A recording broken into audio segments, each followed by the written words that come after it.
Good morning, everybody. Okay, so this man was taking a walk along a cliff when suddenly he sort of slips and falls, and he grabs onto this branch, and he looks below him, and it's a ways down there. And he starts yelling, "Is anybody up there? Can somebody help me?" A voice comes up and says, "Yes, my child, I am here. Just let go and I will catch you." Man thinks about it, looks down again, and is like, "Is anybody else up there?" Right? Isn't that true? You know, we know the truth. We know that it's all going to work out fine. But while we're in the middle of it, it's hard to remember that, right? It's hard to remember this truth that it truly is about trusting. It's not about just knowing. We've got to take that knowing and understand that we have to put it into action, which is what I want to focus on today. We've been talking about how life is always unfolding and expanding and moving. That's how the universe works, right? It's always moving forward. It's always being greater than we could anticipate. It's about us moving with it and not resisting it that allows us to be, I'm going to say, more in the right area than in the wrong area.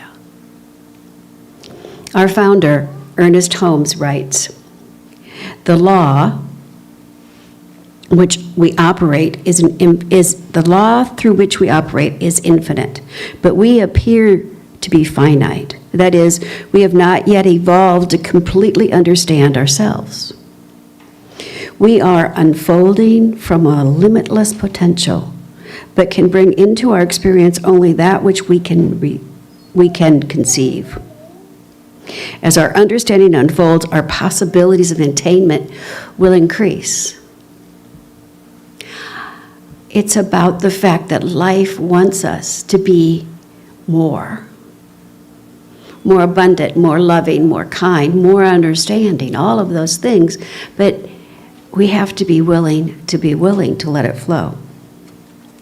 In Proverbs, it is written, "Wisdom is the principal thing.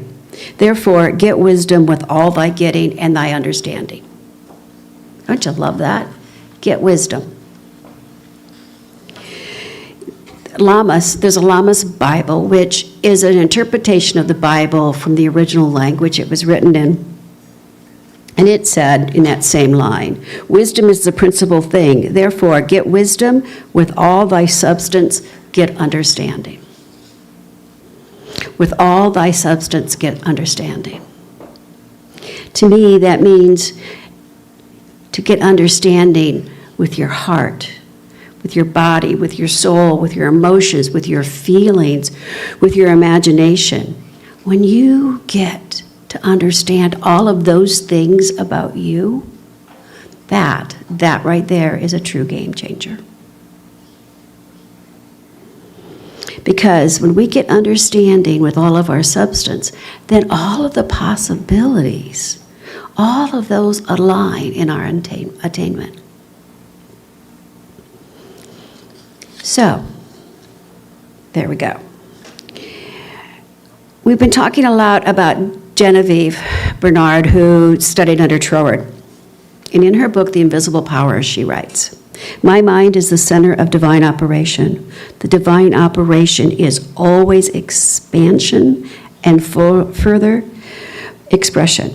And this means the production of something beyond what has gone before, something entirely new, not included in past experiences, though proceeding out of it by an orderly sequence of growth.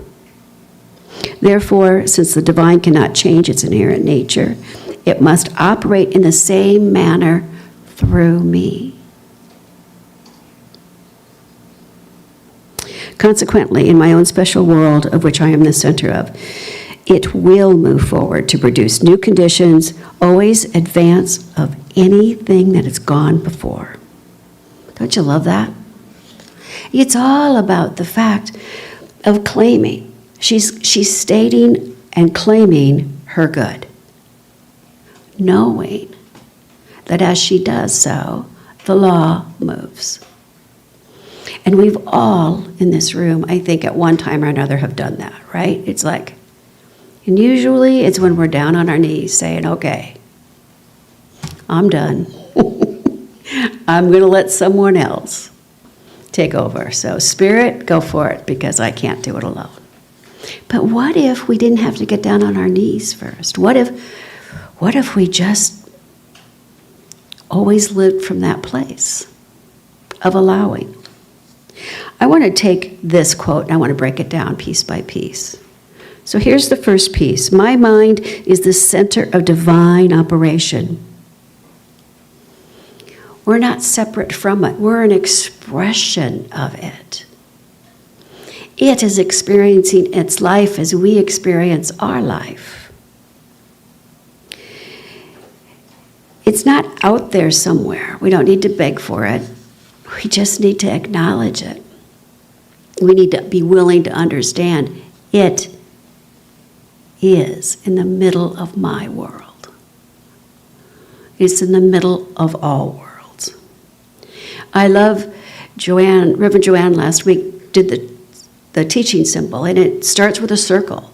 It's an ancient description of God where there is no beginning and there is no end. And there is no place, no one, no thing that is not part of it.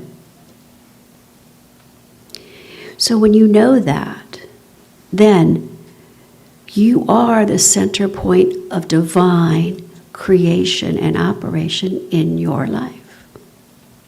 Nobody else. Can we say that together? My mind is the center of divine operation. My mind is the center of divine operation. This morning, I invite all of us to awaken to that truth. Not just to hear it, not just to say it, but to feel it.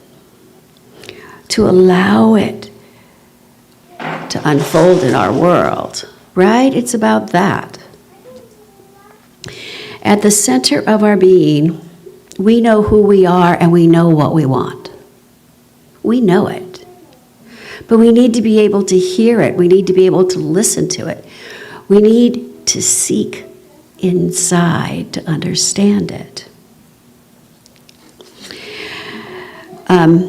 I love this statement from Taoism. At the center of your being, you have the answer. You know who you are. You know what you want.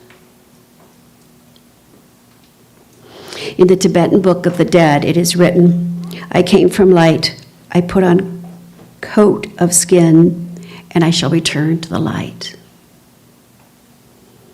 It is that light within that is always right there, burning bright, burning with a desire to express more, to expand more. We come from the light, and we all come from that same light. This is just a skin that's allowing us to feel all of those things. With all thy getting, with all thy substance, get understanding. Understanding of that light within us. There's power in that. The next statement, the divine operation is always for expansion, fuller expansion. This means the production of something beyond what has gone before, something entirely new. Albert Einstein said you can't solve a problem from the same level of thinking that created it. You have to rise above it, right? The universe is never stagnant. The universe is always expanding, always. It is always moving forward, it is always evolving, and it is never looking back. And our lives are designed to do the same thing. not to look back, not to let the past define us in any way. When we let the past define our present, that's a choice. It's a choice we all make. And it's about moving away from those choices and making the new choice. The new choice to know that right here, right now, it's a new day.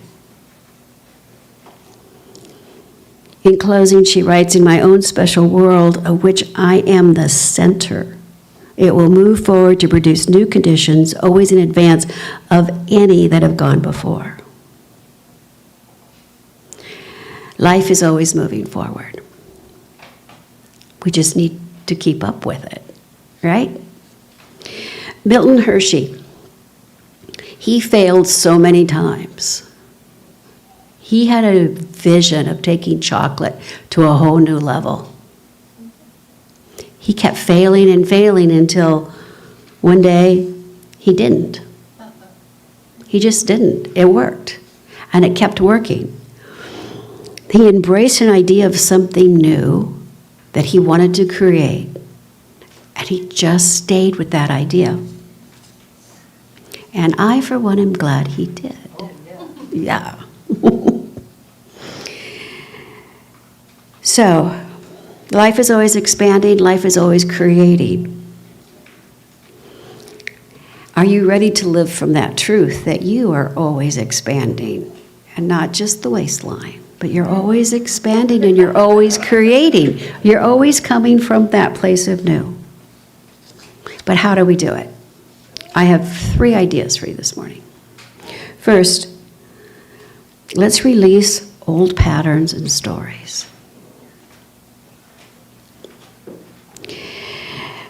Ernest Holmes said, "Our past is not our master unless we allow it to be." Too often we hold on to those old stories, don't we? We hold on to those old stories, letting them define what's possible, right? If only. I've never been good at this. This is just the way it is. My sister loves that line. This is just the way it is. Okay. I've never been good at that. Who has not said that? Yeah. I've never been good at that. Well, the past does not define us. And maybe I've never been good at that before, but that doesn't mean I can't be good at it now. You know, a snake sheds its skin, and if it doesn't shed that skin, it'll suffocate itself. Sometimes, if we're not willing to shake it up, we could be suffocating our own divine expression. Our humanness requires us to release old stuff. Our humanness requires us to accept change, because change is the only thing we know is going to always happen. But how often do we not want to accept change? Right? I mean, why does it have to change? Or the opposite is, can it please change faster because I don't like where I'm at, right? So let's just embrace it. Let's just know it's always going to happen.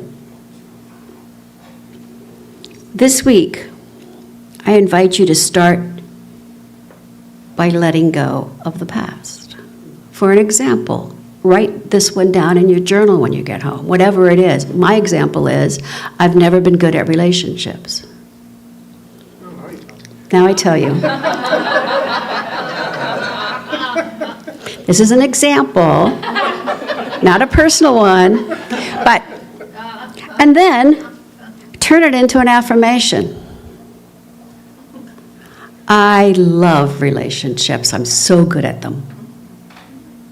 And scratch the old one out, right? Just literally erase it.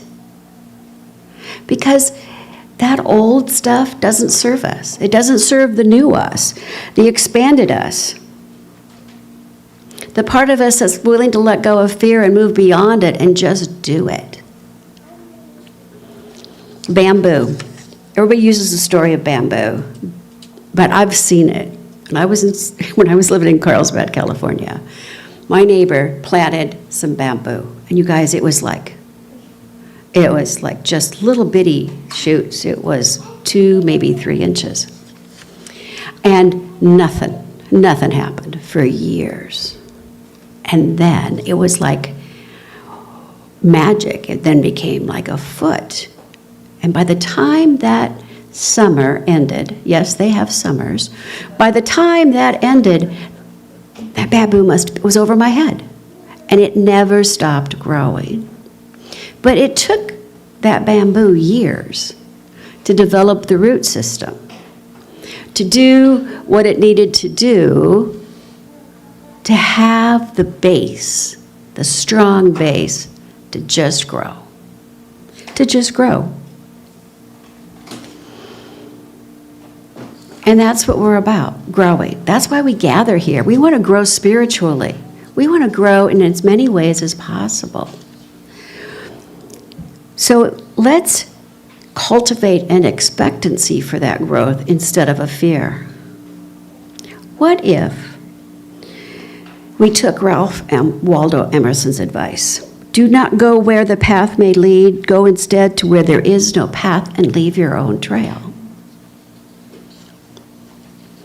Because when we're going to grow, we need to move beyond expectancy. We need to move to that place of, I'm ready. I'm ready to let go of my fear and just move it. Just move. Because that's how life works. We don't immediately see the results, but if we are willing to move beyond our fear and turn that fear into an expectation, to be excited instead of fearful, just excited and expectant of our good. To be willing to be willing.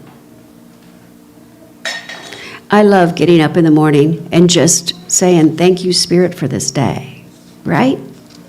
Starting our day with Spirit, ending our day with thanksgiving and gratitude. I love it. And however we do it, in our own small little ways, it creates a habit.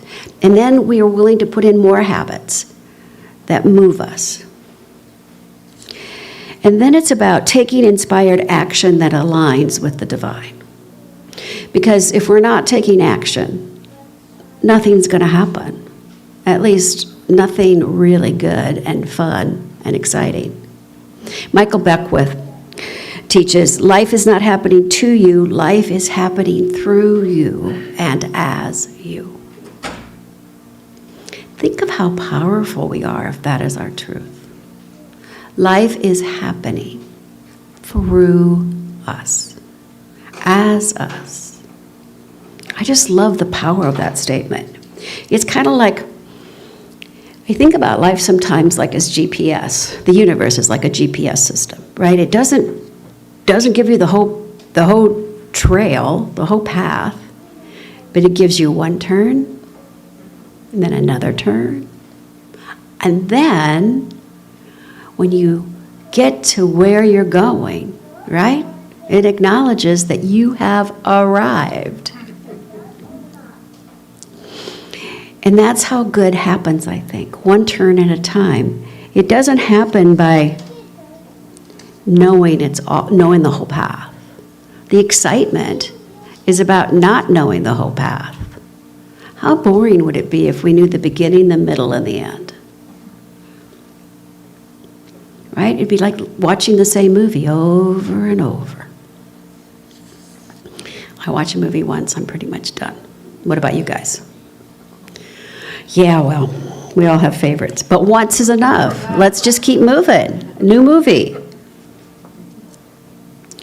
When we're growing is when we're moving.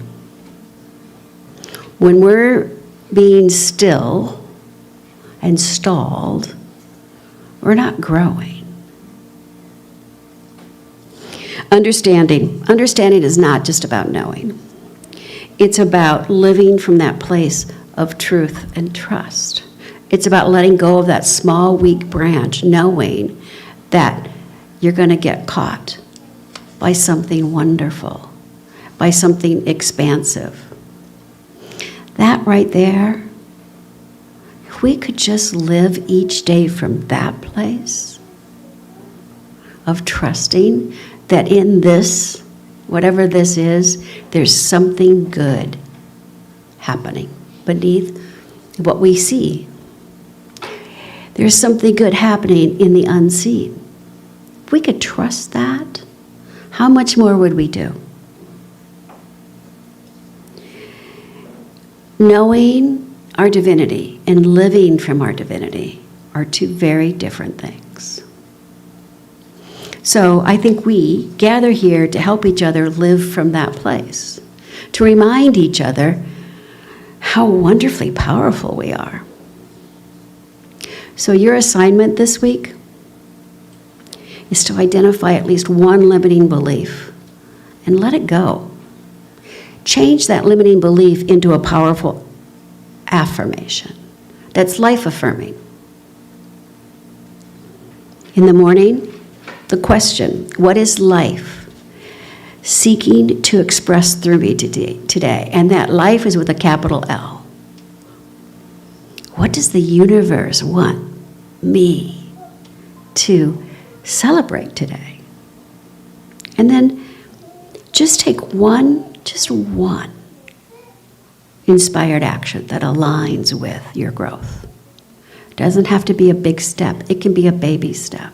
But if you took one step, no matter how small, every day, even if it's the same step, think how life could change. Life isn't waiting for us. Life is moving. And it's moving at record speed. So, together, let's put our tennies on and get moving with it. Namaste.